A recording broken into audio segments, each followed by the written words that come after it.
بن الحبيب وابي محمد بن سالم بن حفيظ وعلى من وصله وابو الصالحين ويدخل نيتنا في نيتهم وعملنا في عملهم واخلاقنا في اخلاقهم الى حضره النبي وال النبي بسر الفاتحه. الحمد لله رب العالمين الرحمن الرحيم مالك يوم الدين اياك نعبد واياك نستعين اهدنا الصراط المستقيم صراط الذين انعمت عليهم غير المغضوب عليهم ولا الضالين امين. السلام عليكم ورحمة الله وبركاته. الحمد لله الذي هدانا لهذا وما كنا لنهتدي لولا أن هدانا الله. أشهد أن لا إله إلا الله وحده لا شريك له وأشهد أن سيدنا ونبينا محمدا عبده ورسوله الذي لا نبي بعده. اللهم صل وسلم وبارك على سيدنا محمد افتح باب رحمة الله عدد ما في علم الله صلاة وسلاما دائمين بدوام ملك الله وعلى آله وصحبه ومن والاه ومن تبعهم بإحسان إلى يوم القيامة. أما بعد سبحانك لا علم لنا إلا ما علمتنا إنك أنت العليم الحكيم. لا حول ولا قوة إلا بالله العلي العظيم.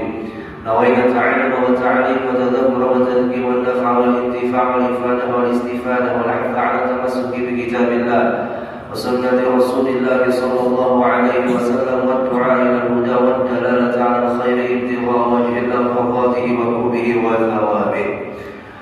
وقال المصنف رحمه الله تعالى ونفعنا بعلومه في الدارين آمين إلى أن قال من علامات إقامة الحق لك في شيء إقامته إياك فيه مع حصول النتائج.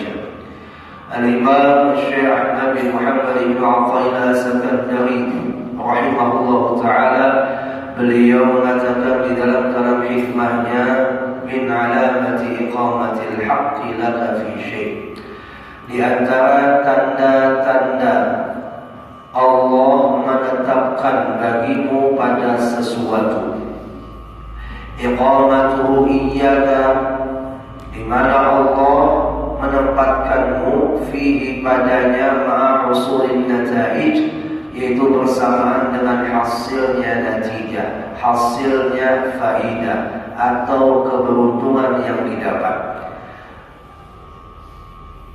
Simpelnya, amun hendak mengetahui di mana kita berada di sisi Allah atau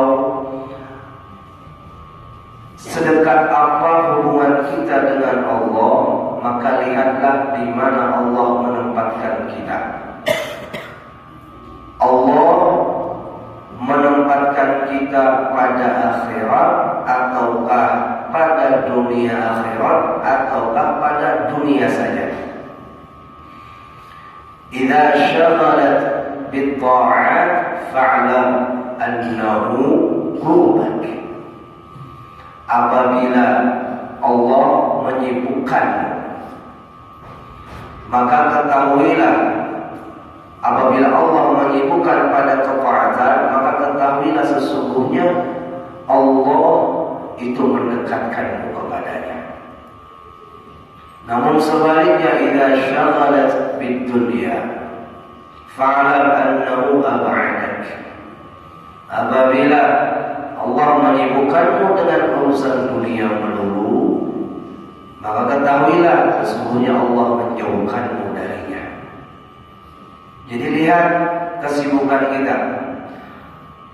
Sibuk dengan dunia, munnya kita dengan dunia itu tidak membawa taat kepadanya, berarti Allah menjauhkan kita darinya. Ujar dulu mulia Sayyidil Habib Umar, beliau mengatakan, idza aradta an ta'rifa manzilataka min rabbik, apabila kamu ingin tahu di mana Allah menempatkanmu di sisinya, maka fanzur Lihatlah ma sayyarakallah, di mana Allah menetapkan jalan hidupmu. Di mana Allah menetapkan jalan hidup kita. Mun Allah menetapkan jalan hidup kita pada urusan dunia melulu, waliyadzubillah, alamat di mana orang tersebut jauh dengan Allah atau dijauhkan Allah dari dirinya. Kita ambil hakikat di mana kita itu dijadikan dulu supaya nyaman memahaminya. Allah menjadikan kita tujuan utamanya apa? Apa? Ibadah. Allah khalaqal jinna wal insa illa liya'budun. Tidaklah aku jadikan jin dan manusia kecuali untuk menyembah. Dalam hal menyembah ini, Allah jadikan dua cara atau dua makom. Allah tetapkan dengan dua makom, dua tempat. Walaupun dua tempat ini berbeda, tapi tujuannya munnya diarahkan kepada yang sama, maka selamat. Satu makom tajrid, dua makom asbab. Satu makom tajrid, dua makom asbab. Apa itu makom tajrid? Makom tajrid adalah makom di mana hamba itu sudah terlepas kesibukannya dengan dunia, melulu ibadah kepada Allah, melulu dia bertakawuf dengan Allah, melulu dia melakukan ketaatan kepada Allah. Siapa orang yang berada di makom tajrid? Pertanyaannya. Ya namunnya inya kada minandu, inya itu andaknya di makom yang mana? Orang tersebut akan berpindah kepada sesuatu yang sudah ditetapkan oleh Allah. Wa rabbi adkhilni mudkhala sidqin wa akhrijni mukhraja sidqin waj'alni min ladunka sultanan nasira. Katakan wahai kekasihku Muhammad dengan doa Rabbi adkhilni mudkhala sidqin. Ya Allah, ya Tuhan, masukkan ulun kepada yang Pian masukkan atas kehendak Pian. Wa akhrijni mukhraja sidqin, dan keluarkan ulun dari hal itu atas kehendak Pian juga. Artinya kita menempati satu makom, jangan keluar dari makom itu kecuali Allah yang menghendaki. Nah, kembali kepada makom tajrid tadi. Kayak apa kita meminangui? Kita ini makom tajrid kan di makom asbab, maka kita harus ketahui tanda-tanda orang yang di makom tajrid, tanda-tanda orang yang di makom asbab. Tanda-tanda orang yang di makom tajrid, satu, dia sudah tidak memiliki tanggungan hidup. Jadi punya begawi batu gasan siapa? Umpama kayak orang yang sudah pensiun, gaji pensiun tetap jalan. Mun begawi juga gasan apa? Anak sudah bonolan, begawi sudah masing-masing. Ya. Namun yang sudah tahu diri kita itu sudah pensiun, artinya Allah sudah memberikan kesempatan untuk kita itu bergelut dengan dunia, dan Allah berikan kesempatan pula kita pensiun dari kerjaan dunia kita. Di saat itu kita masih aja mengejar dunia, berarti kita memaksakan akan nafsu kita untuk terus mengejar dunia. Masa pensiun itu masa di mana ujung Banjar sudah sambung mati aja lagi. Kan kayak itu bahasa orang Banjar, udah sambung mati aja lagi. Yang tadinya waktu pegawai ada sholat ke masjid, masa pensiun ada gawian dah masjid gawian. Kamu jadi saleh gawian. Masya Allah. Nah, apabila dia berada di makom itu masuk sudah dalam kategori makom tajrid. Atau itu orang yang ada punya tanggungan hidup membujang seumur hidup. Ya, hidupnya membujang karena tanggungan, karena yang dinafkahi. Begawi pun biasa makan 3 kali sehari dengan gawian yang seadanya cukup aja. Maka apabila dia mengetahui bahwasanya Allah sudah mendudukan makomnya itu dengan makom yang kada punya tanggungan, di situ sudah bagian alamat orang itu sudah masuk makom tajrid. Yang ketiga, contoh orang berada di makom tajrid, makom orang yang menuntut ilmu, kayak anak-anak santri, ya. Ini kada mikirkan gawian, yang mikirkan gawian apa ya? Santri itu saat dia nyantri, saat itu pula dia berada di makom tajrid, pasrah dengan apa yang sudah ditetapkan oleh Allah dengan duduknya di dalam perjalanan menuntut ilmunya. Jadi bukan yang begawi ya, bukan yang menuntut ilmu ya, kan usah berpikir hendak begawi. Karena tujuan kuitan pian memasukkan ke pondok bukan untuk begawi, pondok belajar ilmu. Kan kayak itu. Lain kuitan pian mengamanahi nak pian masuk pondok sambil begawi lah dari apa mencari duit. PP aja ala kuliah. Ini mau kuitan sudah masani nak, jangan mikirkan duit lah. Kamu ujung-ujung aja belajar. Cukup bagi apa? Imam sudah apa? Bantu apa dengan doa cukup nak. Biar abah nyaman mencariakan duitnya. Nah, pian yang diamanahi kuitan seperti itu, pian sedang melakoni menjalani di makom tajrid. Kada memikirkan urusan yang namanya laut, kada mikirkan namanya urusan pakaian, sudah ada yang menanggung. Makom tajrid yang lainnya adalah orang yang mendapatkan warisan. Orang ini mendapatkan warisan kawal hidup sampai 7 turunan. Lucu padahal ada manusia dapat warisan triliunan masih mikir akan begawi 7. Jujur ada. Munnya kita tuh dapat warisan dari kuitan triliunan, baik ngetek mau ibadah. Bapak lagi mikir begawi. Duit yang triliunan duit kada habis sampai mati, kada habis sampai 7 turunan. Masya Allah, masih mikir begawi kalau tetap. Allah sudah berikan modal dasar melengkapi kebutuhan ibadah dengan didatangkan oleh Allah, sebabnya yaitu dengan adanya warisan. Ya Allah, maka warisan ini ingat ujar almarhum Abuya, karena warisan itu duit panas. Kalau duit panas, mun salah guna, bangkrut habis dan data sisa, bahkan menggerogoti harta yang ada pula.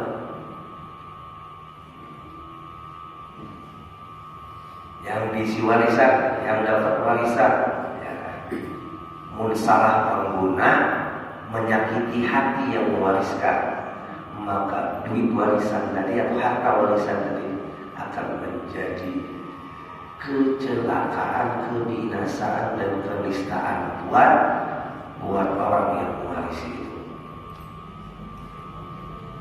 Habis karena ketahuan.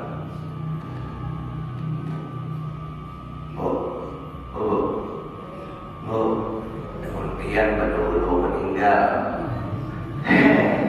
Awas dan dia mengumpulkan emas. Ya Allah, mengumpulkan emas. Ya Allah, pikul mengumpulkan emas. Mati dia. Emas pian tadi buat kira-kira ini sedekah lagi pian ke masjid, ke pondok pesantren atau kan dijulung ke Binyano?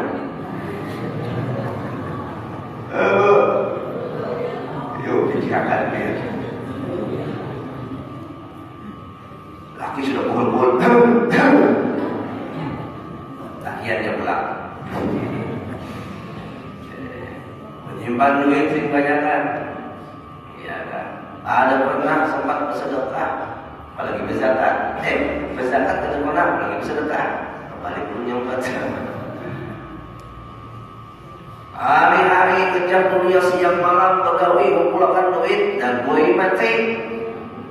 Duitnya yang banyak tadi, ya kan, didapat oleh si bini. Setelah didapat oleh si bini, masih pumas, kawin lagi. Maka yang mengawini pulang dan sanak seorang. Undang sanak ada supir seorang. Ya. Masya Allah, kayak pada perasaan lakiannya di dalam kubur. Dibawanya pulang duit warisan itu ke maksiat. Yang hari-hari begawi mengumpulkan sampai ke sholat ibadah, matinya duitnya kan dibawa ke taat, dibawanya ke maksiat. Berapa hamba sakit hati dia di kuburan.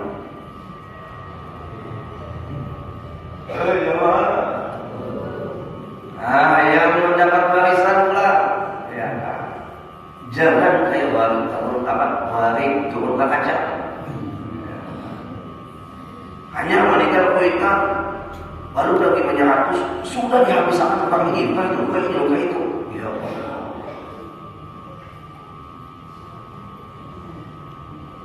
Kesian kuitan tuh mengumpulkan. Berhujan panas kuitan mengumpulkan.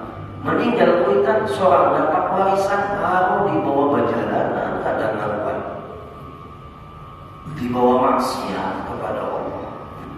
Nangis kuitan, berucap kuitan di kubur, nak kuyu abah mencari duit nakai sampai kada sawat lagi abah, berzakat kada sawat, bersedekah kada sawat, beribadah kayu kada sawat, supaya abah kau mengeluarkan duitnya dasar ikan bawa ke maksiat kurunnya. Nangis kuciak kita. Ya Allah, yang ada misi warisan kan, yang ada warisan kan, sebuah awak pian warisan kita, mulai ujung rambut sampai ujung kulit pian warisan kita. Apalagi pun tinggal di sini duit, tinggal di sini rumah, tinggal di sini motor, tinggal di sini mobil. Kada ingat bahwa jasa sini di anak durhaka. Nanti kelak ketika ia meninggal, anaknya lebih durhaka daripada ia. Alhamdulillah. Ayo Bapak Ibu jamaah rahimahullah, kita kembalilah masalah maqam asbab dan maqam tajrid. Nah, jadi orang yang berada di maqam tajrid yang selamat. Ya, tadi semuanya sudah disebutkan tandanya. Orang yang ada punya tanggungan, seperti pensiunan, seperti orang yang bujangan, seperti orang yang sudah meninggalan, laki sudah meninggal, umpama boy atau bini sudah meninggal, anak sudah kada ada lagi, ya kan? Duit simpanan ada aja, cukup besan di bawah, cukup besan sampai mati, bahasanya kan? Ya kan? Cukup aja besan makan 3 kali sehari, umpama. Pian yang berada di maqam tajrid tinggal mengarahkannya. Apakah pian berleha-leha dengan materi ataupun rezeki yang sudah Allah berikan lebih tadi, ataukah pian bawa taat? Apabila pian paham berada di maqam tajrid lalu pian bawa taat, maka maqam tajridnya selamat. Ada juga orang yang sudah ada di maqam tajrid, tapi ia masih merasa kada puas dengan apa yang ada di maqam tajrid. Contoh, maaf, ulun kada menyambat siapa-siapa yang berdiri ulun seorang.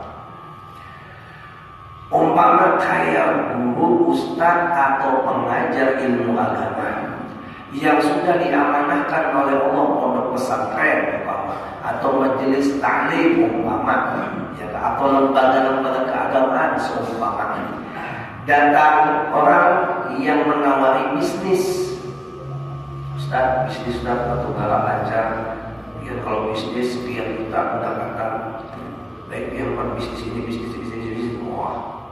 Lalu mikir si Ustaz ujung juga lah. Aku bisnis daripada aku ujung ceramah ada, kenapa bayar ada semua amplopnya kosong, aku pulang hujan. Bapak Ibu pindah ke bisnis dia sudah. Pindah sini ke bisnis, ya kan? Sampai hari ke hari, minggu ke minggu, tahun ke tahun menjalani bisnisnya bangkrut, majelis ditinggalkan, puncai jamaahnya, pondok pesantren ditinggalkan, hancur santrinya, nggak paham lah. Ambil contoh ini aja, kita diisi handphone, ya kan? Handphone dulu dengan handphone yang beda merek, ya kan? Aplikasinya pun berbeda-beda, beraneka-ragam. Cuma handphone dijadikan tujuannya buat apa? Komunikasi. Ya kan? Walaupun handphone Samsung, handphone pian iPhone atau handphone pian jadul Nokia bahari, ya kan? Munnya fungsinya pian jalankan wajar sesuai dengan tujuan orang yang menjadikan handphone, maka pian disebut normal. Tapi kalau pian isi handphone, ya kan? Kadang pian pasangi kartunya, gawian aja sama main game aja, main game. Ini kadang normal namanya. Jawab. Atau pian isi handphone ke sekolah setan. Baru ke handphone ke sekolah setan. Fungsi handphone apa teh? Buat komunikasi. Apabila handphone kita yang berbeda ini, ya kan? Kita salah gunakan dengan fungsinya, maka kita disebut orang yang gak normal. Walaupun beda handphone kita mereknya, tapi fungsi tujuannya sama, buat komunikasi. Walaupun makam kita beda, ada yang berada di makam tajrid, ada yang berada di makam asbab, tujuannya sama, untuk menyembah kepada Allah. Masuk kita ke makam asbab. Siapa orang yang berada di makam asbab? Orang yang diamanahkan oleh Allah untuk memperdapati kecukupan ibadahnya dengan bekerja.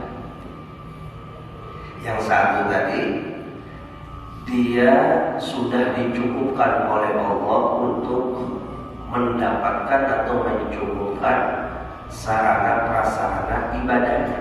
Artinya prasarana ibadahnya sudah Allah cukupkan. Yang satu ini maka asbab, Allah mencukupkan sarana prasarana ibadahnya dengan bekerja, sibuk dengan dunia. Munya sibuk dengan dunia masih di bawahnya taat. Arti sibuk dengan dunia itu begawi juga lawan dunia, tapi hasilnya dia bawa taat. Habis dunia sempat masih yang namanya melaksanakan kewajiban 5 waktu, kadang meninggalkan yang namanya 5 waktu. Maka orang yang berada di makam asbab seperti ini juga semangat, tapi rentan. Ya kan, biasanya di makam asbabnya rentannya kalau sudah keasikan lawan dunia, lupa dengan akhirat. Kata Habib Saleh bin Mahsin Al-Habib Tanggul, sudah saya sampaikan lah. Sudah apa belum wadikan bulan? Belum sekarang? Jangan juga. Kata Habib Saleh bin Mahsin Al-Habib Tanggul, Habib Saleh Tanggul, beliau pernah ditanya oleh muridnya, "Wahai Habib, apa amalannya supaya doa itu pengabulan kayak dia?" Karena Habib Saleh Tanggul ini doanya pengabulan. Ujar ulama bahari sejaman sidin, doa Habib Saleh Tanggul secepat kilat. Maksudnya jadi muridnya tidak tahu amalannya apa. Dijawab Habib Saleh Tanggul, amalan yang paling utama, jangan jadikan kloset itu ditaruh di atas kepala. Tahu kloset lah? WC. Pahamlah WC jangan diangkat di atas kepala. Pahamlah Bapak Ibu. WC itu biarpun biar hiasi dengan emas, intan, permata, tetap namanya WC. Tetap ditakai urtai, maaf bahasanya, tetap dikami ulang. Bahasanya punya kloset WC yang diintani atau dipermatai, diemasi, dihiasi, itu diandak di kepala, maka doamu akan terhijab oleh sebab yang namanya WC itu adalah dunia. Biarpun dunia itu dipernak-pernik dengan begitu mewahnya, tetap saja namanya itu dunia. Kayak aja biar hiasi ini dunia, tetap namanya dunia. Laksana WC, kayak apa aja biar hiasi itu WC, tetap namanya WC. Karena berubah dengan zatnya. Jadi kalau biar Betawi, ya kan, tujuannya hanya untuk dunia, rugi. Kalau biar siang malam mencari duit, hanya memikirkan kayak apa hidup di dunia, rugi. Silakan pian bekerja, silakan pian pegawai, tapi tujuan pian pegawai semata-mata karena melaksanakan perintah Allah, bukan pegawai karena ingin sugih. Kalau pian pegawai ingin sugih, kada sugih pasti kecewa. Jamaah, sudah juru sampaikan kalau ada salah. Ujar ulun pada pertemuan yang telah lewat ke rumah sakit. Punya biar garing, tujuannya apa? Sembuh, sembuh sih biar tujuannya ke rumah sakit. Apabila biar sakit ke rumah sakit, tujuannya apa? Sehat. Lagi oh, tujuannya sembuh, sehat. Ini 11-12 saja sama ya. Kalau tujuan biar ke rumah sakit ketika biar sakit untuk sehat, biar keluarkan duit habis-habisan untuk berobat, ternyata kada sehat, kecewa kada? Kecewa kada? Karena tujuan biar ke rumah sakit apa tadi? Untuk sehat. Tapi kalau biar ke rumah sakit tujuannya hanya semata melaksanakan perintah Allah, Allah yang suruh biar ikhtiar obat. Masalah sehat atau kada sehat itu urusan sendiri. Masalah sugih kada sugih itu urusan sendiri. Kita disuruh pegawai. Kita disuruh obat. Tinggal bujuk akan tujuannya. Jamaah.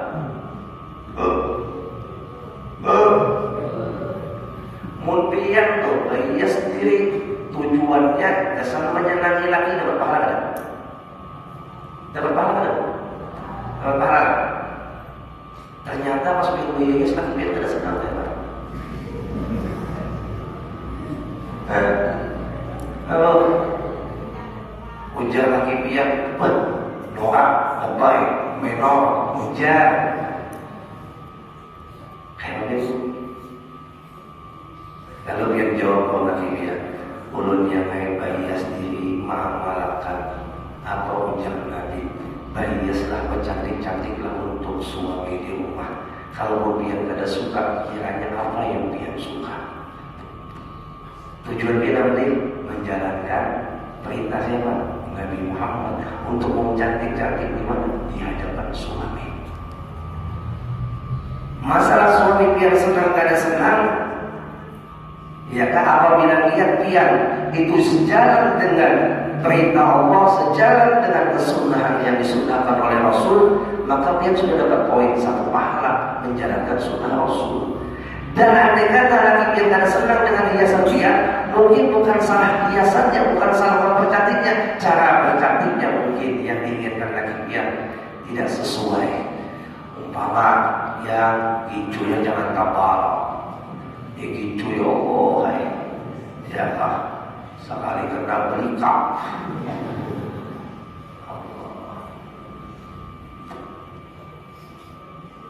Jadi tujuan pegawai untuk apa? Jangan untuk pegawai dunia, ibadah aja yang jelas-jelas menyembah Allah sembahyang tujuannya untuk manusia, muncul kesalahan. Salah. Nyembah ibadah untuk manusia. Ya, habis itu ibadah. Apalagi dunia pula, ya kan?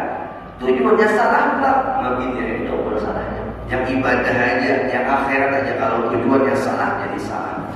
Tapi kalau dunia tujuannya pas, tujuannya sesuai, maka dia mendapatkan yang namanya pahala ibadah. Guring aja tuh, guring. Mau niat pian dasar supaya sehat, ibadah nyaman, guring pian sepanjang hari itu dapat ibadah, pahala ibadah. Tapi kalau guring pian hanya sekedar guring, tidak ada berniat apa-apa, akan mubah. Tapi kalau guring pian berniat dasar melakukan maksiat, guring suka mabuk. Sepanjang guringnya dapat laknat, dapat dosa. Aku guring besok ada janji lawan dandak, lawan selingkuhan. Guringnya dapat tamu perzinahan, maka guringnya dapat dosa. Tergantung tujuan. Itu niat-niat.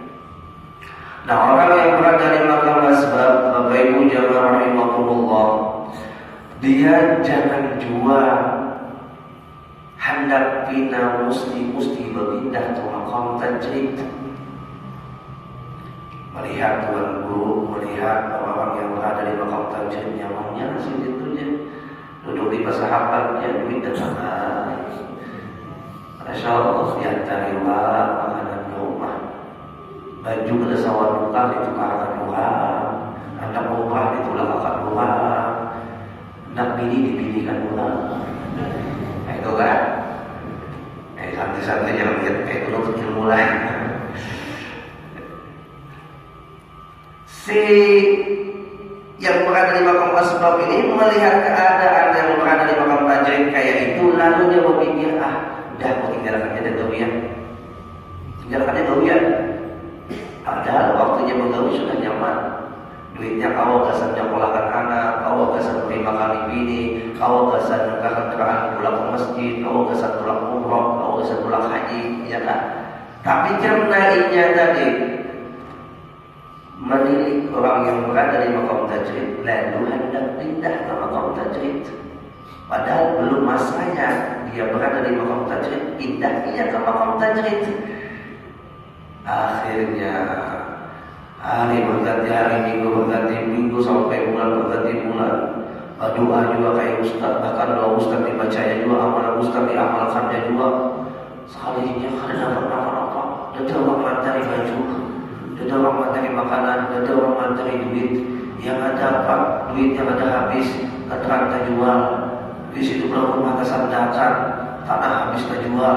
Lalu akhirnya komen lawan Allah, ya Allah, kenapa belum yang berada di makam ini kok ada sama lawan sini?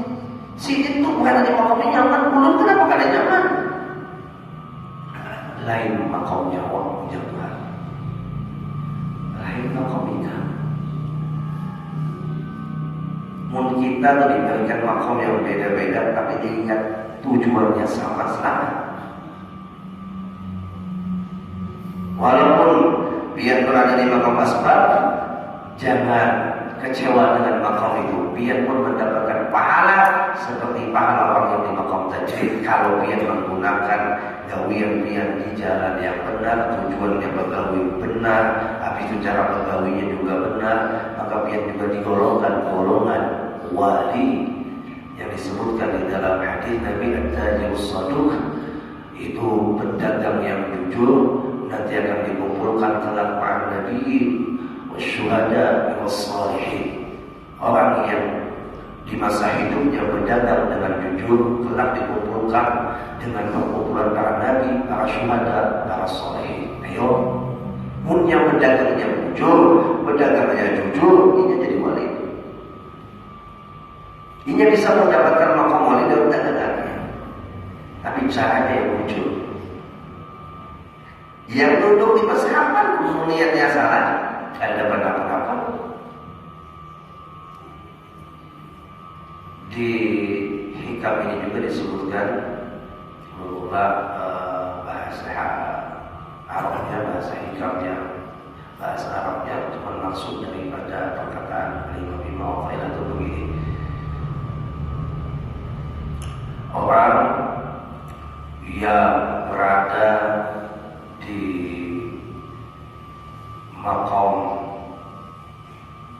ibadahnya menyendiri itu belum tentu selamat daripada riya. Padahal dia beribadah sudah menyepi menyendiri tanpa ada yang melihat. Itu pun kata Imam Ibn Athaillah belum bisa dikatakan 100% selamat dari riya. Padahal ini amalan sholat. Kok bisa Ustaz kalau amalan sholat tidak lepas dari riya? Karena tujuan beramalnya adalah minta puji manusia. Dia beramalnya sholat, tapi di dalam hati, ya Allah, jadikan hamba yang dihormati manusia, yang diagungkan manusia, yang dita'zimi manusia. Tujuannya supaya dihargai manusia. Maka ibadahnya semacam ini sudah termasuk riya. Karena tujuannya untuk manusia, bukan untuk Allah. Nah, jadi kalau udah urusan masalah hati, itu kembali kepada diri kita masing-masing. Karena yang tahu urusan itu kita dengan Allah. Ya aja mah, kita jangan menunjuk siapa-siapa. Mau diriya itu boleh. Itu urusan hati mah, urusan hati kita. Lihat ke dalam diri kita, beramal kita untuk apa? Pegawai kita untuk apa? Itu kita lihat di ujung-ujung. Untuk ilmu kita untuk apa? Kawin kita untuk apa? Tujuannya itu, ingat akan tujuan finalnya adalah liya'budun, semata menjalankan perintah Allah, yaitu menyembahnya. Alhamdulillah yang sudah berada di maqam asbab, alhamdulillah juga yang sudah berada di maqam tajrid. Apabila orang yang berada di maqam asbab dan tajrid ini jalannya seiring dan seirama dengan apa yang diinginkan oleh Allah. Tapi celakalah orang yang berada di maqam tajrid dan orang yang berada di maqam asbab yang jalannya tidak seiring dan seirama dengan maunya Allah. Maka tidak akan sampai, tidak akan usul kepada tujuan aslinya, tujuan hakikinya, tujuan sejatinya. Nah, Bapak Ibu yang rahimakumullah, mengambil kesimpulan dari cerita Imam Syafi'i dengan Imam Malik. Imam Syafi'i itu pernah diskusi dengan guru sidin, yaitu Imam Malik, mengenai tentang masalah rezeki. Ujar Imam Syafi'i, wahai guruku, bagaimana pendapatmu, rezeki itu apakah didapat dengan kasbiyah ataukah didapat dengan wahbiyah? Kata Imam Malik, rezeki walaupun tanpa melewati kasbiyah, yaitu usaha, cukup melewati wahbiyah, pemberian, itu bisa didapat. Kata Imam Malik. Kata Imam Syafi'i, tidak, wahai guru, menurut pendapat saya, rezeki itu harus dilakoni dengan kasbiyah, usaha. Ada perbedaan pendapat antara Imam Malik dengan Imam Syafi'i. Tapi perbedaan pendapat orang bahari ada bakal lahir. Ya, perbedaan pendapat orang bahari ada sampai berdendam-dendaman, apalagi sampai menyimpan awas kita. Kita lain pendapat lagi ada berkawan, karena mengulang namanya. Ya, walaupun kada sama pendapat kita, lawan kawan kita, bahkan anak kita kada sependapat dengan kita, ya kan? Jangan dikasih selagi pendapatnya itu yang beda, itu ada rujukannya. Ada rujukan itu, ada yang diikutinya, yang diikuti ini orang selamat, jalanin akan. Si Kuitan Muhammadiyah, si anak udah NU, ya sama-sama ada rujukan Allah. Selagi permasalahannya kada masalah akidah, ya sahabat akhidat ada bertahlil ada apa-apa. Tapi Allah tetap ditahlil atau sebaliknya, biar baik ada apa-apa, kada bertahlil tapi lu bertahlil. Jalankan masing-masing. Ya. Jangan sampai karena perkara tahlil harus mengalahi. Luput namanya itu, jangan luput. Masalah bertahlil kada bertahlil, ya kan? Itu bukan masalah usul, itu masalah furu'. Kalau masalah furu' itu kada kawan ditamuakan pasti sampai kiamat berbeda. Yang berkunut lawan kada berkunut itu sampai kiamat berbeda karena mau disamakan. Yang wajib disamakan cuma satu, akidah. Apabila anak kita akidahnya melenceng, dia katakan ada Nabi setelah Nabi Muhammad, berarti itu salah jalannya. Wajib kita ingatkan, wajib kita tarik, wajib kita nasihati, wajib kita harus masukkan dalam pendapat kita yang jujur. Nah, jadi Bapak Ibu, setelah diskusi Imam Syafi'i dengan Imam Malik masalah rezeki, boleh Imam Syafi'i di tengah jalan bertamu lawan ini Tuhan membawa sekarung rumah. Imam Syafi'i pada zaman melihat ini Tuhan membawa sekarung rumah, dibantu ya. Di sini nih orang katakan ilah, ujang sini tidak usah gitu, sampai merepotkan kadang Imam Syafi'i. Sini orang katakan intinya diangkatkan Imam Syafi'i sampai ke rumah ini, diantarkan itu rumah sekarung. Ini rasa bahagia, rasa terima kasih, lalu mengambil rumah dibuat sini di kantongan plastik yang halus, diberiakan oleh Imam Syafi'i, diterima oleh Imam Syafi'i. Teringat diskusi tadi, Imam Syafi'i kembali ke rumahku sini di Imam Malik. Lalu kata Imam Syafi'i, wahai guruku Imam Malik, lihat ini sekantong rumah, belum dapatkan melewati kasbiah usaha. Ada dulu jamaah Imam Malik ini rumah dasar dijembatakan, ada sedih makan nggak? Mau dijembatakan nggak aja loh. Intinya rumah itu dimakan sama-sama. Imam Syafi'i makan, Imam Malik makan. Arak habis itu rumah Imam Syafi'i manapun dia lawan Imam Malik. Ayolah jawabannya apa? Kalau jawaban dulu tadi muncul, kalau dapat rumah dari usaha ulun mengangkat-angkat sekarang rumah wadah rumah ini terima kasih, lalu dibalas ini seplastik rumah dengan usaha ulun dapatkan ini rezeki. Ujar Imam Malik, ini Pak, rumah yang aku makan nih, iya kan? Aku dapatkan tanpa ada usaha, melewati usaha. Paham aja Pak? Ayo paham lah. Imam Syafi'i dapat rumah makan dengan usaha sini. Imam Malik makan rumah juga, rumahnya sama pula. Iya kan? Tanpa melewati usaha, datang dengan tarik Imam Syafi'i. Imam Malik menceritakan tentang orang yang berada di maqam tajwid. Imam Syafi'i menceritakan tentang orang yang berada di maqam asbab. Dua-duanya muncul. Dua-duanya muncul. Kayak inilah orang yang berada di maqam tajwid. Kalau memang itu rezekinya datang semua kan? Kalau memang ada rezekinya ya kayak apa aja maka takbir percaya dan dapat. Ujalah Habib Abdullah bin Alawi al-Haddad, alladzi li ghairi la yasil ilaik, walladzi musiblah hasilun ladaik. Yang bukan ampun dia kadang bakal dia dapatkan. Tapi yang sudah menjadi bagian dia, itulah yang dia dapatkan. Minta maaf, minta halal, minta ridha Allah yang terbatin. Mudah-mudahan Allah mudahkan langkah taat dan ibadah kita, baik yang berada di maqam asbab atau yang berada di maqam tajrid. Mudah-mudahan selamat dunia akhirat.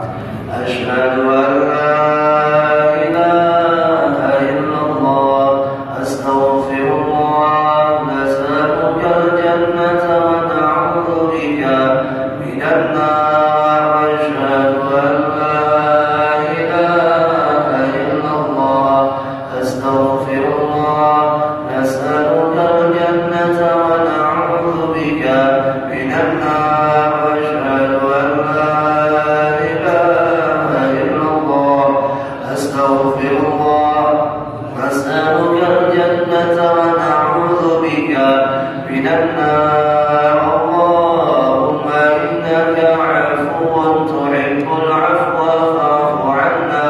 Allahumma innaka 'afuwun tuhibbul 'afwa fa'fu 'anna. Allahumma innaka 'afuwun tuhibbul 'afwa fa'fu 'anna ya karim.